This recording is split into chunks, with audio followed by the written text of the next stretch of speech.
Hey YouTube, Kira Tweak here, bringing you all an update to my DDD Yu-Gi-Oh! Deck profile for post-Lightning Overdrive. With the release of the latest Yu-Gi-Oh! Set, we were given the new DDD Super Site King Zero Maxwell, which every time there's new support, I always love updating, my different decks that I have, and DDDs have always been one of my favorite.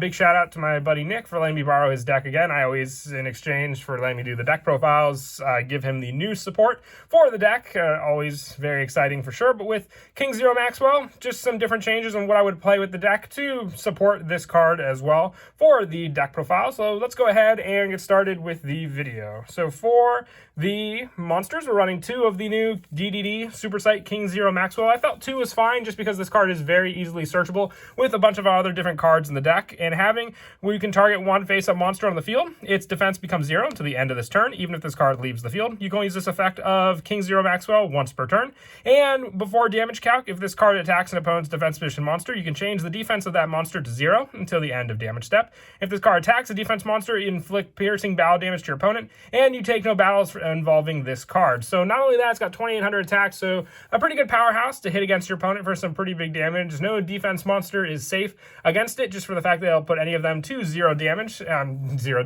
defense. So then you can just hit over that card quite easily. Like I said, you only need the 2 though, because you can easily search it out. It's got a pretty good low scale for some of the other higher monsters we run, but I feel that's all you need. For the rest of the DDD engine, we're still running the 3 DD Savant Kepler. With this card, you mostly use it for its monster effect. It does have a pretty high scale, but the scales change, so don't forget about that, making it more difficult to pendulum summon with this card. But with its monster effect, when it's normal or special summon, you can activate one of the following effects. You can either target one other DD card you control and return it to the hand, or you can add one Dark Contract card from your deck to your hand, which most of the time you'll search out your Dark Contract with the gate, because then this card can just search out any of the DDD monsters you run in the deck, including the new King Zero Maxwell. For our next main deck boss monster, I also still run the 3 DDD Oblivion King Abyss Ragnarok. We use this card once again also just like Kepler, mostly for its monster effect. If this card is normal or special summon, you can target one DDD monster in your graveyard and special summon it. You can only use this effect of DDD Oblivion King Abyss Ragnarok once per turn. So not only can that help to set up either more fusion plays, Xyz plays, depending on what level DDD monster you summon, you also have the option to tribute one other DDD monster you control to target one card your opponent controls and banish it. So being able to take out your opponent's resources makes this card quite scary, and the fact that it's got 3,000 defense, just a good defense to sit on if you were to even just pendulum summon it out to the field. For some of the other pendulum monsters, I also run 3 DD Savant Copernicus. If this card is normal or special summon, you can send one DD or Dark Contract card from your deck to the graveyard, except for DD Savant Copernicus. You can only use this effect of Savant Copernicus once per turn. It's a scale 1, so matching pretty well with Kepler if you were to set the pendulum scales to summon out a good number of our different DDD monsters, including the new King Zero Maxwell, fitting right in being a level 7 monster. But Savant Copernicus sets up the graveyard with a bunch of other different DD monsters, including Swirl Slime and also Necro Slime.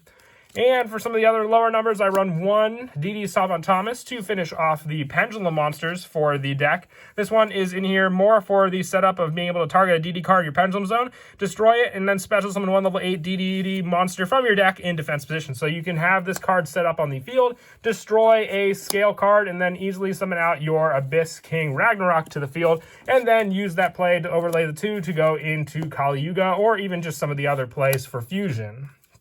But I feel like I said, 1 DD Savant Thomas is plenty. This card is searchable and doesn't really provide much else aside from when it's on the field. But you also have the option to add a face-up DD Pendulum monster from your extract to your hand with this card in the Pendulum scale. So recycling some cards since it is a little more difficult to Pendulum summon. For the non-Pendulum monsters, for the DD monsters, I run 3 DD Swirl Slime. This is great because if it's in your hand, you can fusion summon 1 DDD fusion monster from your extra deck using monsters from your hand as fusion material, including this card. And you can banish this card from your graveyard to special summon 1 DD monster from your hand. So with this card, if you banish it, you can easily just get out your King Abyss Ragnarok onto the field without having to even rely on the pendulum scales, and you can just easily send this card to the graveyard for the use of a fusion play. And with that, we also run 2 DD Necro Slime, with this card being the ideal card to use with a fusion play, because then you can banish this card from your graveyard to fusion summon out another monster. So with just 2 cards alone, you have options to 2 different fusion summons for your extra deck, depending on what you want to summon out.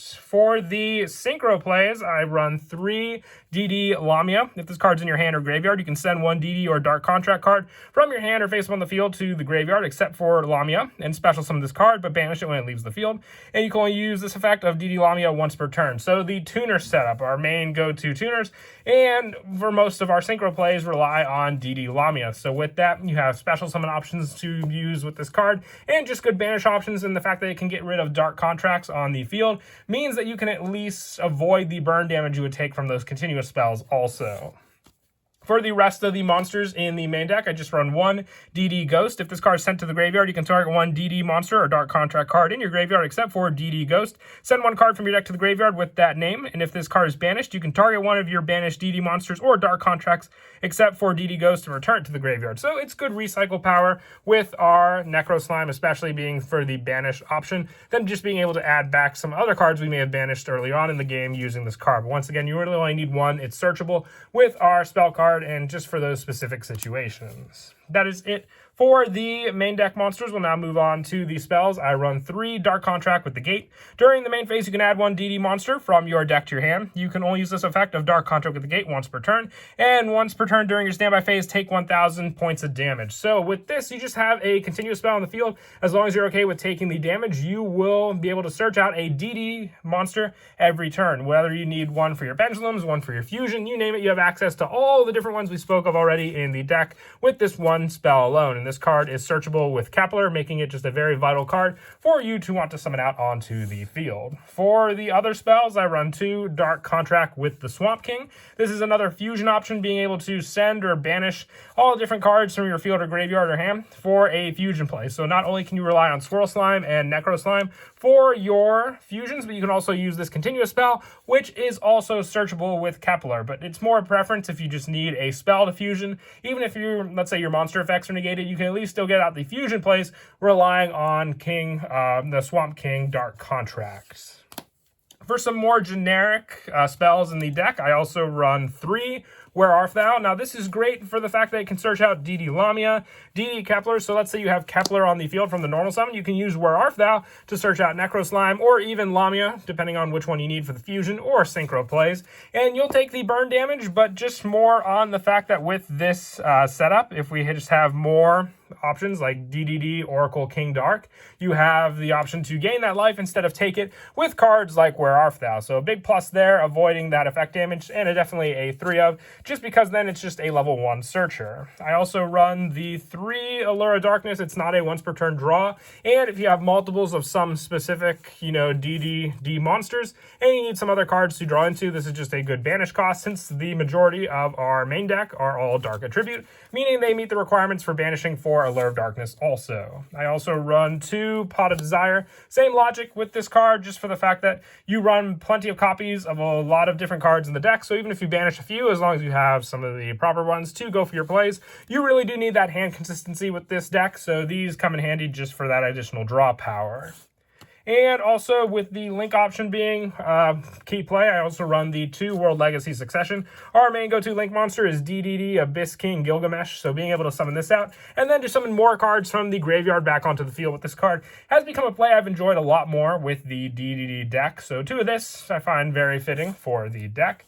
And for the 1-ofs for the spells, I just run 1 for 1, and 1 Call by the Grave. If you want to replace the Call by the Grave with a Monster Reborn to go with the World Legacy Succession, you can do that. It's player preference at that point. But the 1 for 1 can hit any of the level 1s we're running in the deck also. Very, very vital for any of our summons we may want to do.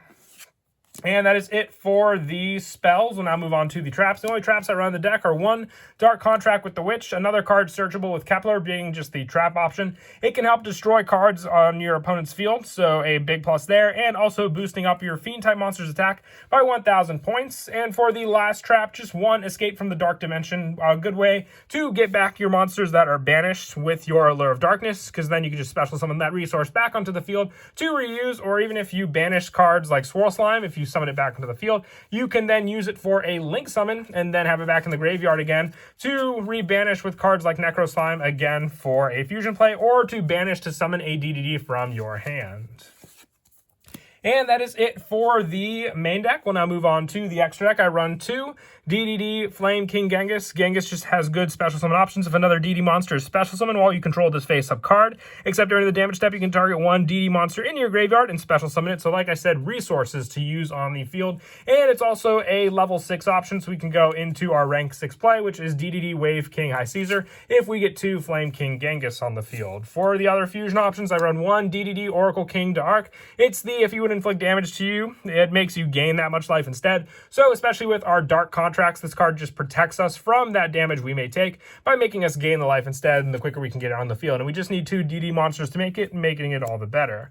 I also run 1 DDD Flame High King Genghis. More special summoning options with this card. You target a DD monster in your graveyard and special summon it when a DD is normal or special summon to your field or you control this monster. So just a bigger monster needing 1 level 5 or higher DD monster and 1 DD monster. So as long as you have those monsters to fusion summon it out, sometimes it's just a bigger, better option to go for than DDD Flame King Genghis instead.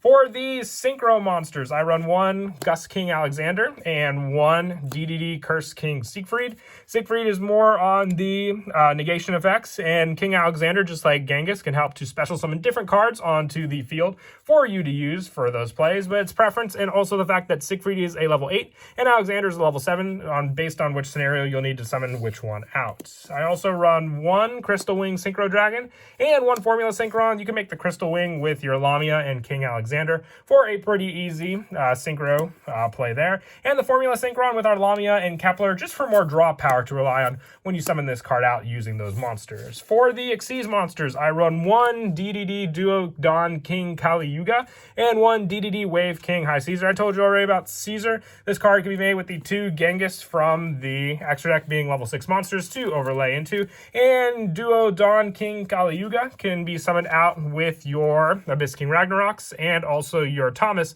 overlaying the 2 level 8s to make this card a true powerhouse that can destroy a good number of cards on your opponent's field, and having 3,500 attack just makes it that much more scarier.